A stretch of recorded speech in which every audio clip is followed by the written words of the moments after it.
Welcome to Future Foodcast. I'm Pam Miller, your host. Do you know that a huge percentage of food is lost, wasted, or perishes before it ever reaches its intended destination?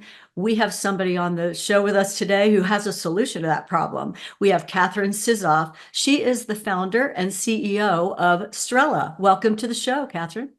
Thank you. Thanks so much for having me. Yeah, so unlock this mystery for us because there's a big problem out there with food being wasted or lost or just not being edible by the time it reaches people. Yeah, absolutely. It's a tremendous problem. And also, I think sometimes comes with a bit of finger pointing, like who's to blame, who's at fault for this tremendous number of 40% of food going to waste. But I think the reality is that our food supply chain is just a little bit not equipped to deal with the volumes that we deal with and the consumer demands that we have in 2024 moving into 2025. And so as a company, we set out to figure out ways to help reduce food waste through the use of data. So basically, my company Strella is in the business of collecting perishability data or quality data to help inform smarter decisions all across the food supply chain. Wow. Okay. So this is an innovative approach that I haven't heard before. And I would love for you to tell us a little bit about how that works. How can just looking at data, what do you do with the data and how do you implement? Totally. So my background's in molecular biology. And so one of the things that I was thinking about when reading and learning about supply chains is that we don't necessarily treat commodities like perishable products, which they oftentimes are. We call them commodities, but they're very different from an iPhone biologically. And so I set out to think about what we could do to learn a little bit more about these biological organisms that we're moving across the supply chain. And of course, one of the major factors is perishability.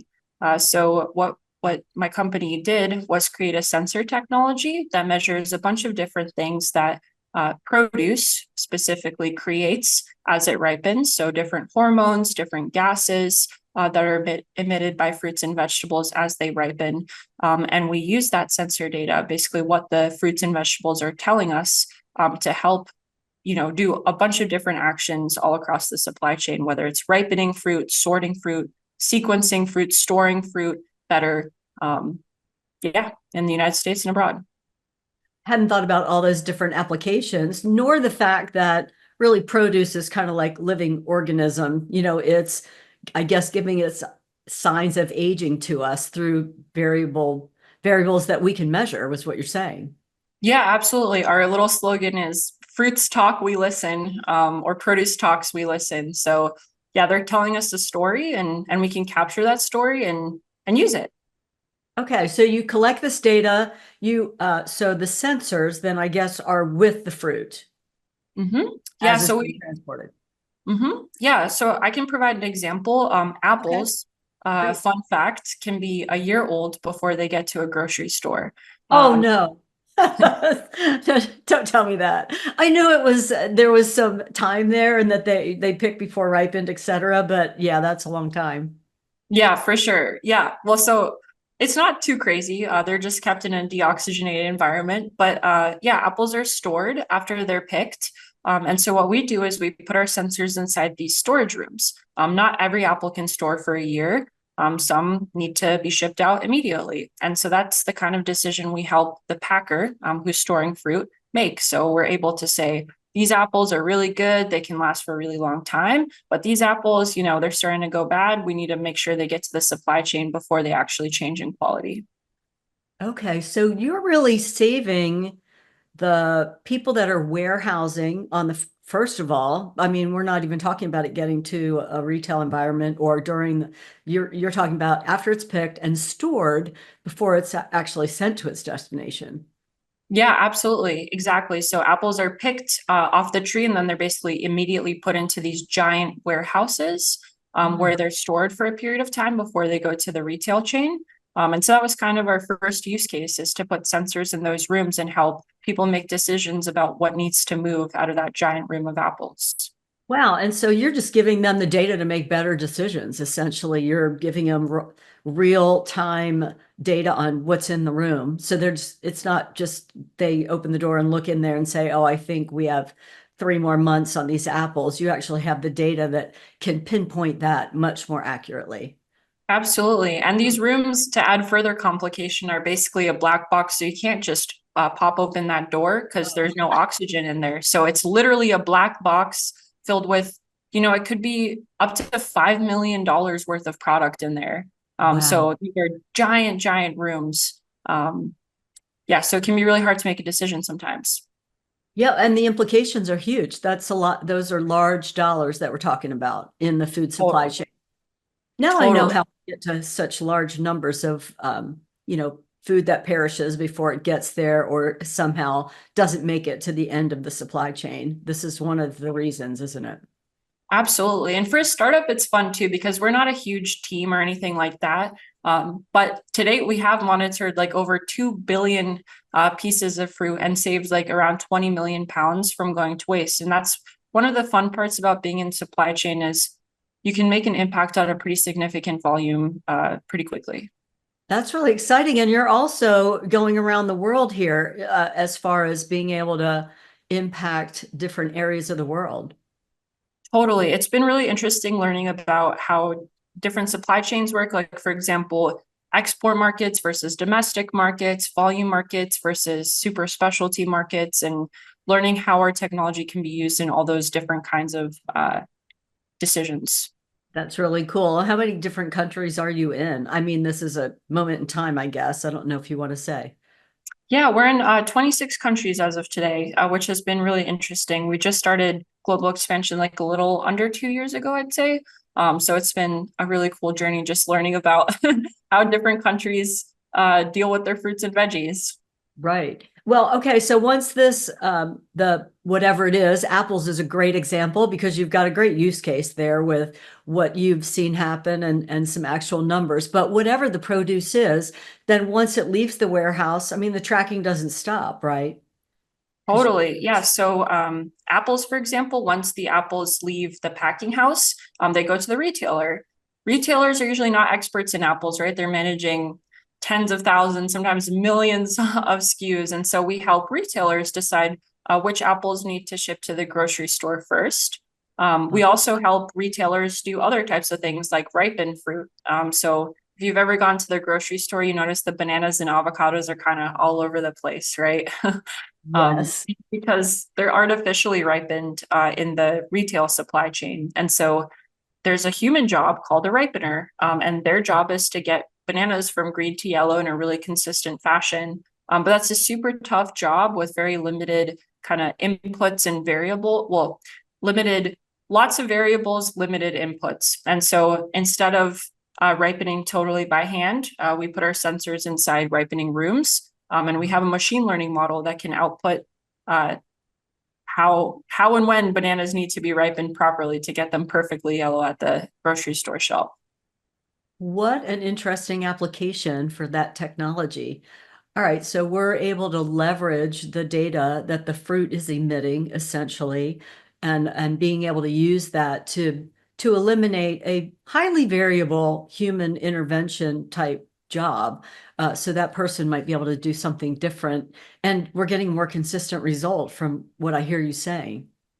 Yeah, absolutely. I think, Oh. this sentiment echoes across the entire supply chain that people have to do a lot more with a lot less. And so people are always looking for tools to be able to operate, at much greater volumes without necessarily having to train a ripener for 5 years, for example. Yes.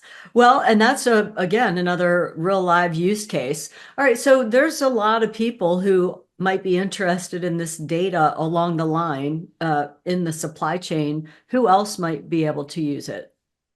Yeah, we work with food service people. We do some work with exporters and importers. So knowing like how the quality of your fruit changes over time as it, is on a ship or, in transit is kind of another big one. We also do just general monitoring in warehouses. So understanding, oh, like what conditions is my produce being exposed to at a certain time. So the way we look at ourselves is we really like knowing about perishability of produce. And so sometimes a retailer or, customer will come to us and say, hey, I have this problem on citrus. Do you think you could help me learn a little bit more about it and get a little bit better at it? Yeah, so exciting. So you're also in the business of solving problems that are presented to you that maybe you might not be aware of because they're in a niche market for a certain piece of produce or vegetable that you can't know everything about all the details that happen for each piece of fruit or vegetable that goes through the supply chain. That's Yeah. really cool. Do they all talk to each other? I mean, the food industry and typically the supply chain, what I hear from people that I talk to is it's pretty siloed at this point. Are you finding that as well? Super siloed. There's very little data that passes from hand to hand. And that's kind of another issue is like no one is, you know, operating on behalf of the apple, if you will, as it passes from hand to hand. Like every supply chain player is making their own decision and then they kind of give it off to the next guy. But there really isn't anyone representing the interest of the produce itself. So this is data that could be passed along with the product in the life cycle from the original picking in the orchard in the apple case all the way to the retailer and the data they could see the essentially the journey of the apple. Yeah, exactly. That I think there is so much potential with that to be able to bring together. I mean, we're not sharing any confidential data. This is data that's really helpful for everyone along the supply chain. So that's a very exciting possibility. I know here in the United States, and I know in Europe, they're usually a little bit ahead of us on the regulation, but we have some regulations coming into play at the beginning of next year where supply chain information does need to be passed along. And this kind of data seems to be right in line with some of the characteristics of the product that would be great to be able to pass along the supply chain. Absolutely. And I think we also, what we try to do with data is not just provide, a super busy person with just another graph or another thing to look at because they don't have time for that, but we like to turn into the decision. So, how to ripen your fruit properly, or even automating the ripening process entirely, or helping someone understand how their inventory should be sequenced rather than saying, here's a graph of ethylene production values. Have fun with that. Yeah, you're like giving them maybe these pallets first and then those pallets next as far as shipping out and sequencing the shipping, for example. Exactly.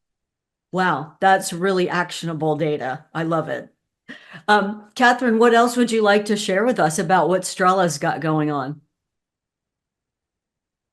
Well, we are constantly growing. So if you're ever kind of in the market for a job or looking to join a growing team, we're always looking for people. I'd say our team is a combination of fairly technical people. So we got every kind of engineering you could ever ask for, like mechanical engineering, electrical engineering, software developers, data scientists. And then we also have a bunch of people who are born and bred in produce. And so we have a very kind of unique company culture that encompasses both boots on the ground and also people who are very, very thinky people. And so if that seems interesting to you, always happy to have a chat. Very cool. Well, of course, we will have links in the show notes for how to get a hold of your company. Also, for people who might be interested in the technology itself and utilizing that. I really appreciate you bringing this is right along the lines of what we like to cover in future foodcasts with just innovation and technology and combining with science and data. And we just have it all in this solution. And I really appreciate you bringing it to us. Yeah, thank you so much for the time. I really appreciate it. Absolutely. And if you enjoyed this interview with Catherine, please leave us some comments and let us know. We would love to have you subscribe so you don't miss the next episode of Future Foodcast. Until next time, I'm Pam Line-Miller. Thanks for listening to Future Foodcast. Future Foodcast is powered by Farm to Plate, the leading food blockchain platform. Subscribe on YouTube or wherever you listen to podcasts to stay up to date with the very latest innovations in the food industry.